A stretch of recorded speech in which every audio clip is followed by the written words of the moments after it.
కొండాపూర్ గ్రామంలో 132/33 kV sub station 40 కోట్లతోని sanction కావడం జరిగింది. తొందరలో దాని భూమి పూజ కూడా చేసుకోబోతున్నాం. సో కరెంట్ కొరత అనేది కూడా ఇంకేమన్నా అక్కడిక్కడ మిగిలిపోయిన తాండాలల్లో మెయిన్గా కొండాపూర్ తాండాలు ఉంటాయి, ఎక్కువ ఉంటాయి అటువైపు.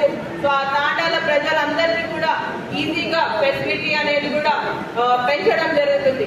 ఇదే కాకుండా మిగతా పిహెచ్సి మన దగ్గర ఆల్రెడీ దండవాడ మండలంలో పిహెచ్సి నడుస్తుంది.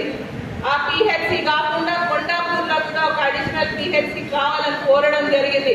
ఎందుకంటే తాండాలో ప్రజలకు కూడా అది సౌకర్యంగా ఉంటుంది అక్కడ పెడితే అని కూడా ఉద్దేశంతో దాదాపు 20 తాండాలు దాంతో లాభం పొందుతాయి.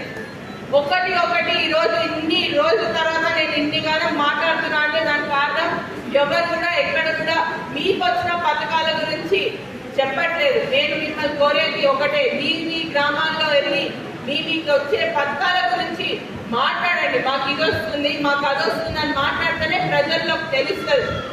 మీరు అది చెప్పకుండా అరే మాకు వచ్చింది కదా భయ్ ఎందుకు మాట్లాడదామని చెప్పి ఇంట్లో కూర్చోకండి. ఏమైతుందంటే ఇప్పుడు రుణమాఫీ ఏదైతే చేసినామో 2 లక్షల లోపల ఉన్న వాళ్ళు అది దాదాపు నారాయణపేట నియోజకవర్గంలోనే 200 కోట్ల రుణమాఫీ చేసినాం, కానీ ఎవరు కూడా మాట్లాడట్లేదు. నేను కోరేది మిమ్మల్ని ఒకటే, మాట్లాడండి, మీకు వచ్చే పథకాల గురించి చెప్పండి.